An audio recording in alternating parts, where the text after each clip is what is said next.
Hi everyone, you're listening to Achieve Balance with Dr. Arminta, a show brought to you to help you be healthier, happier, and more vitalistic next year than you are this year. You can find us at achievebalancechiropractic.com/podcast. And you can find us on Facebook as well. We are looking forward to helping you be healthier in your future. Thanks for listening. Now let's start the show. So welcome back, guys. It's Dr. Arminta with Achieve Balance Podcast. And today we have another amazing local expert to chat with you today. Her name is Nicole Shelton. She, if you don't know her, you should. And she is an amazing massage therapist in town. And she's also a doula. So we're going to dive into her work, her passions, her life, and how she can help you achieve more balance in your life. So welcome to the show. Thank you. Welcome. Hi. So tell us a little bit about, we're going to go into the massage therapy work because that's where it all kind of started with you, and then you've branched into the doula work as well. So how long have you been doing the massage therapy work?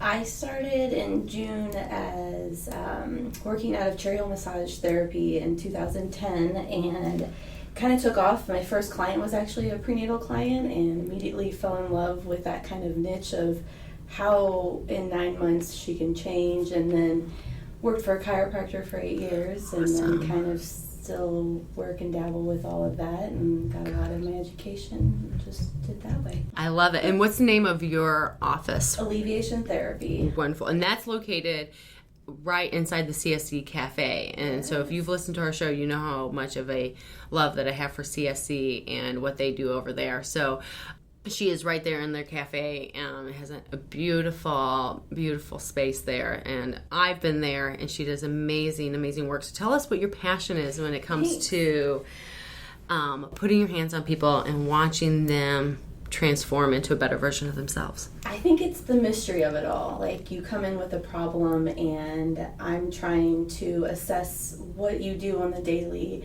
and how it can go into play with, for example, I get my hands on there and I start to kind of get a good feel of what's going on, and then it kind of leads me to a different thing, and then I start feeling like, what's your questions of what you do and how, okay, well, that makes more sense. You lift up a baby and you have a car seat. Well, how are you holding that car seat? And then I start noticing this issue with their hip and then their shoulders, and then it's like a light bulb goes off and I'm like, oh, I can do this. So I do focus a lot with like deep tissue work or stretching and exercises. My favorite's like a myofascial trigger point technique, where I like to kind of inflict a little bit of pain, but I at the same time relax the muscle before I do what I want to do to it. Right. It's like the hurt so good. Yeah. You have to get it to be able to go back into function, and sometimes there's no gain without pain. And some part of me doesn't like that saying, but part of me understands the truth of it. You know, if you're going to grow, you got to get a little bit uncomfortable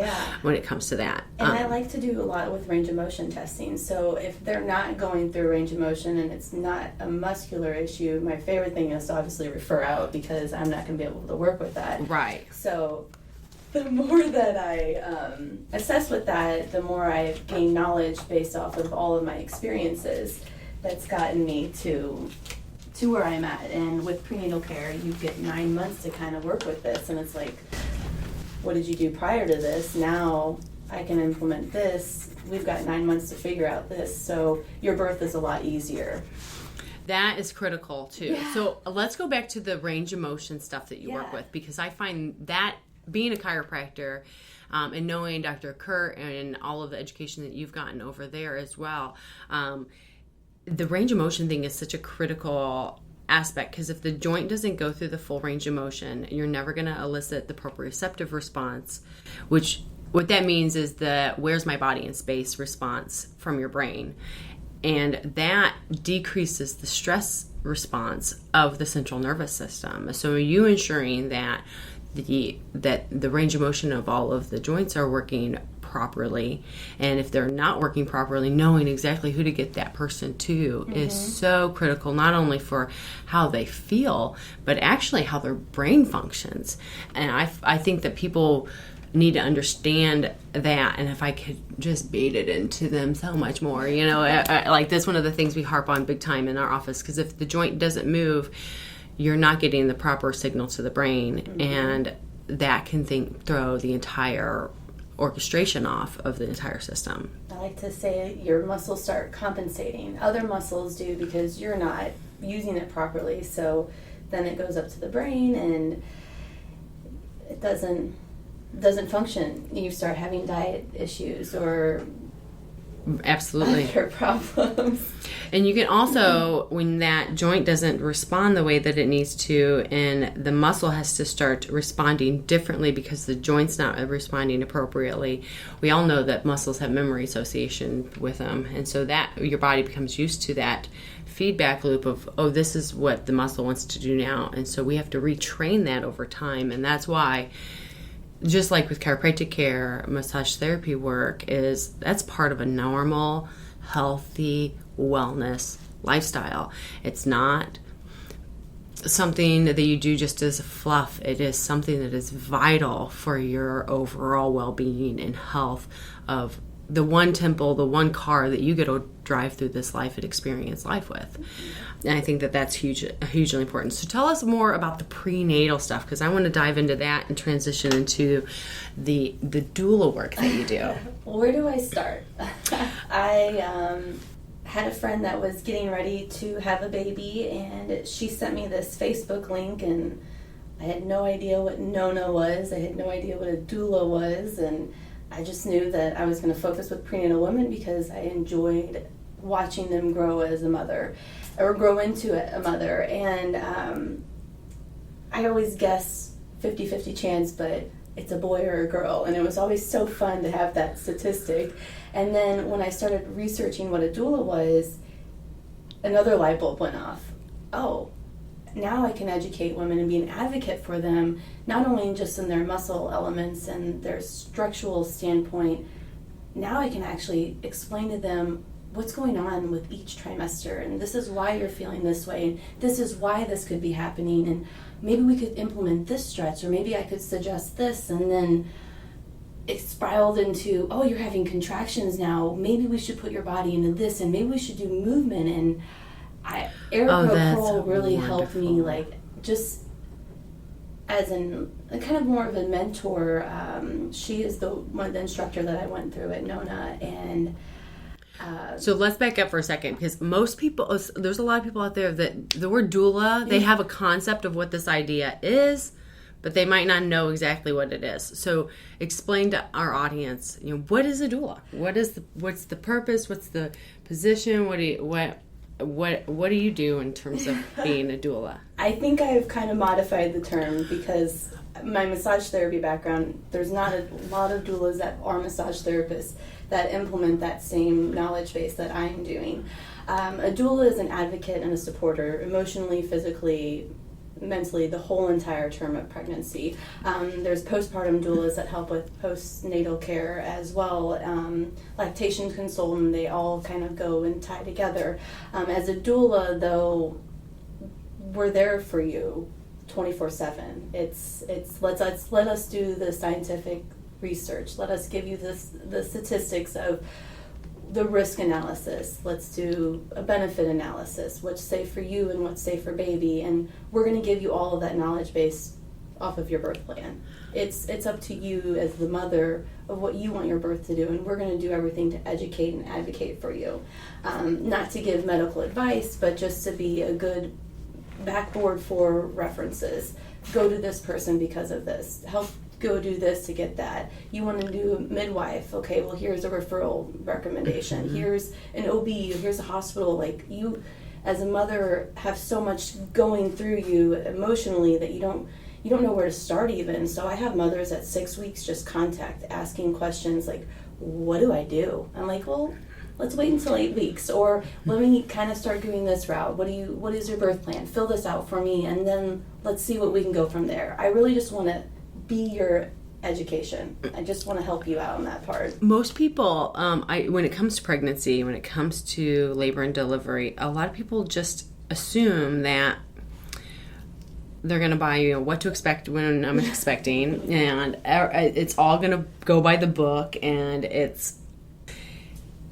that they don't realize that they have so many more options available to them for this experience in their life to help them along and to have a soundboard to put ideas off of and somebody to help guide them through this whole process. Because from personal experience, when I got pregnant, and this was a decade ago, so it was a while ago, but it felt like I was like blind and kind of like waiting in the dark, like it was, okay, so this is what Google tells me I need to do here, and and I just think that when we have people that this is their expertise, then we'll use them for that expertise. And so when you're looking for a doula, what would be your advice when you're looking and to hire somebody and to form this relationship?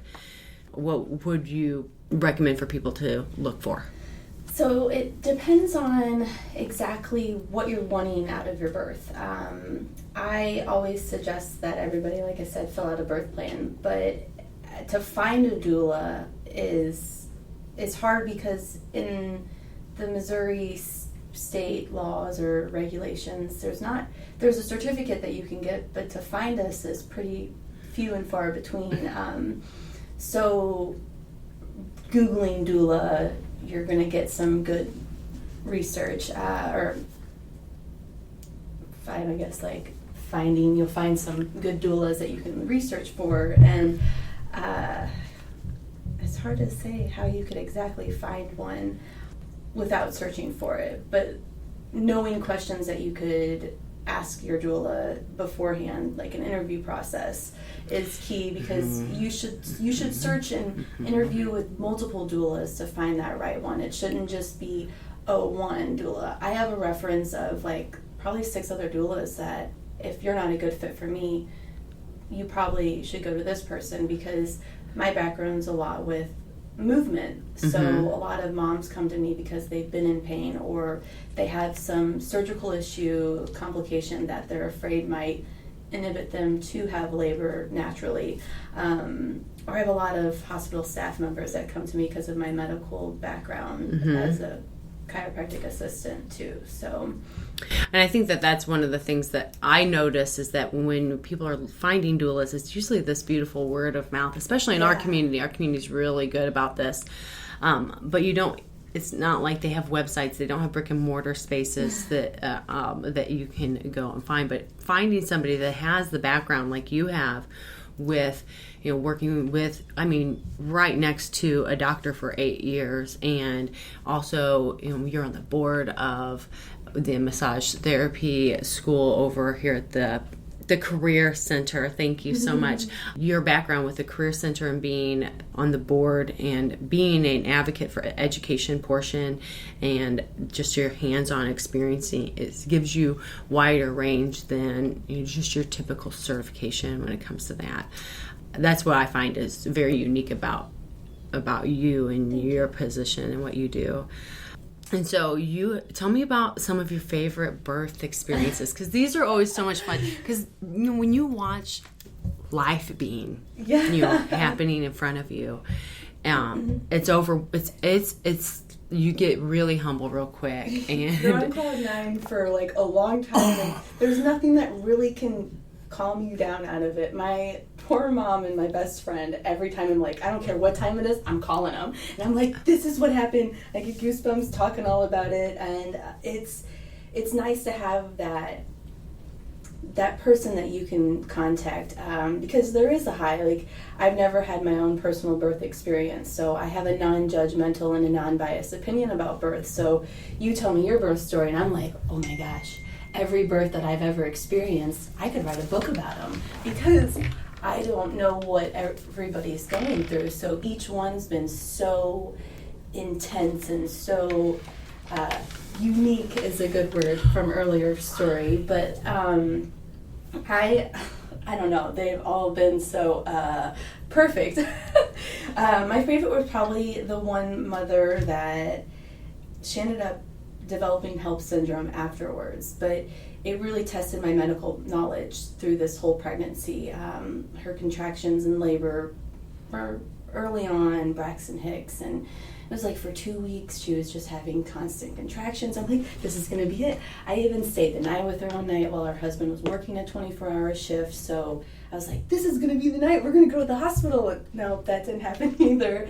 But during her labor, she typically wore glasses, but she kept like rubbing her eyes, and I was like, is the light bright? And she kept having this right stitch pain. So I was concerned for some medical intervention.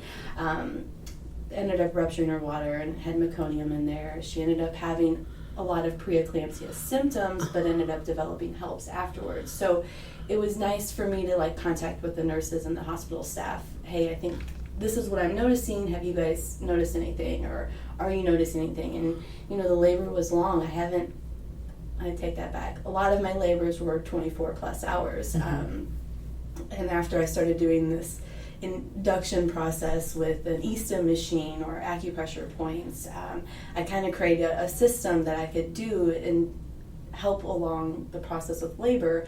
And it seemed as everything was kind of progressing, as this is all going. And each labor has been like that. Each labor has been some type of medical intervention, and then the time and process, what's the risk and what's the benefits of the mom, and what's the risk and the benefits of the baby, and having that time to talk to the physician and talking to the nurse staff. You can reflect as a parent and say, I think this is what's best for me and my baby. And I love being that advocate, giving them that time and letting them know that they have that option. And I think through each birth it's been more eye-opening to me every time that as a female and a mom, you have all of these options at your table at the hospital or at the home. And a lot of mothers don't even know that they do have options. No, and they just kind of go with the flow of what they're told to do and how they're told to do it. I call it policy and procedures. Each hospital has it, and I am 100% on board with them. I respect all of that. But knowing that they have those policy and procedures, asking for what the benefit and what's the risk, the doctors are going to give you all of that. They're also going to give you the time you need to make the best decision. They're just trying to make sure that you are safe and baby's safe.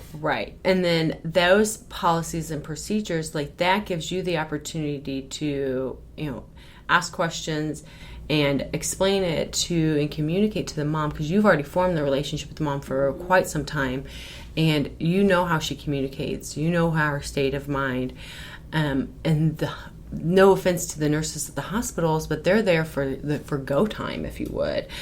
They haven't had that ability to know, okay, so I'm dealing with somebody that's more of a quiet introvert, or the total opposite of that, with an extrovert, and this is how they communicate, and this is their needs.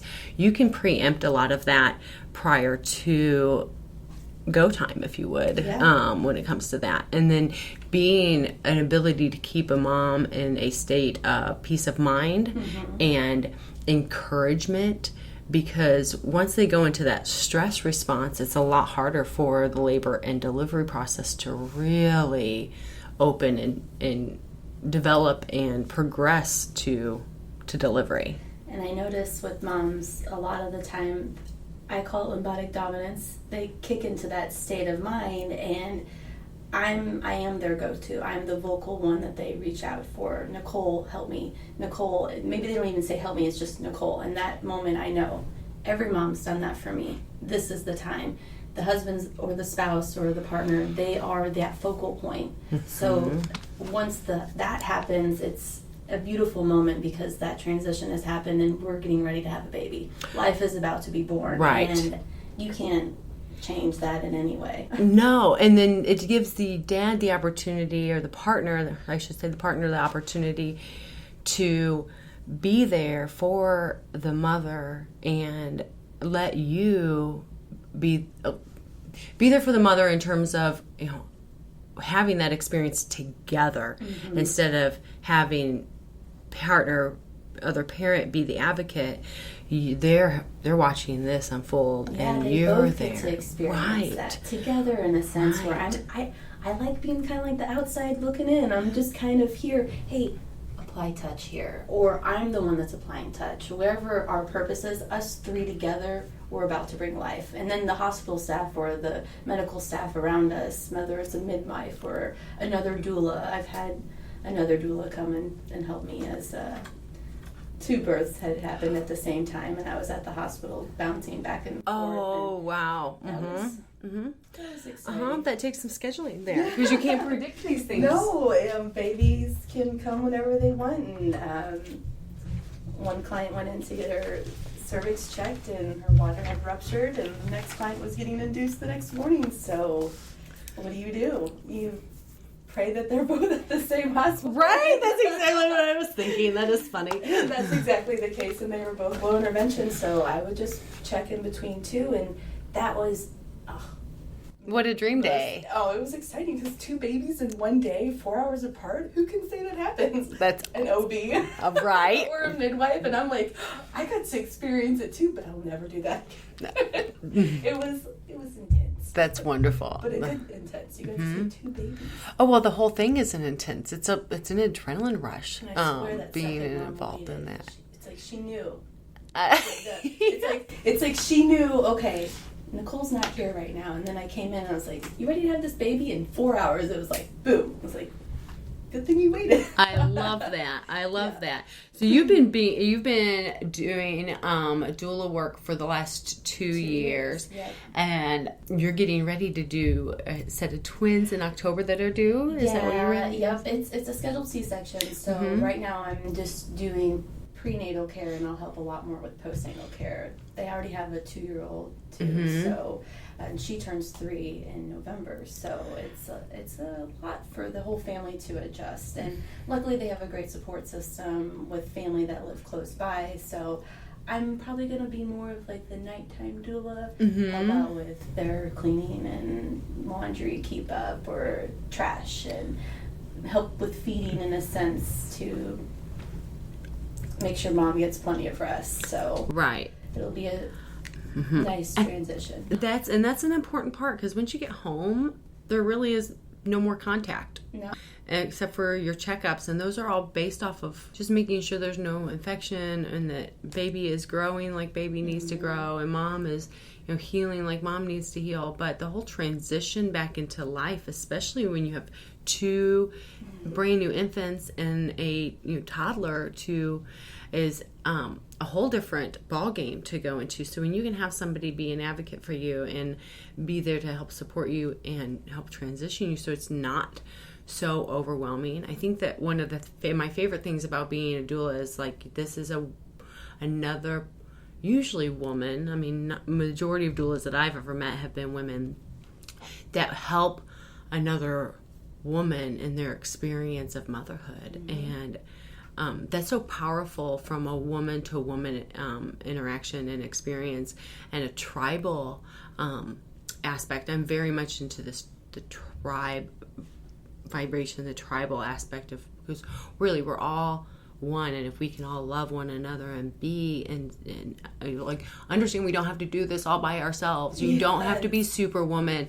There are people like Nicole out there to help you in your transition, pre-birth and post-birth, and helping you find a rhythm of this motherhood, whether it be first baby or any other baby after. I think that that's a really important concept for people to understand, is you don't have to be there's support networks that you can have for you when it comes to that, and to take advantage of them, because there are resources and you are available for those things. Exactly. I offer a lot of the times I have a package deal, they call it a Happy Mommy Deluxe, and that involves massage therapy along with me being at the labor and delivery.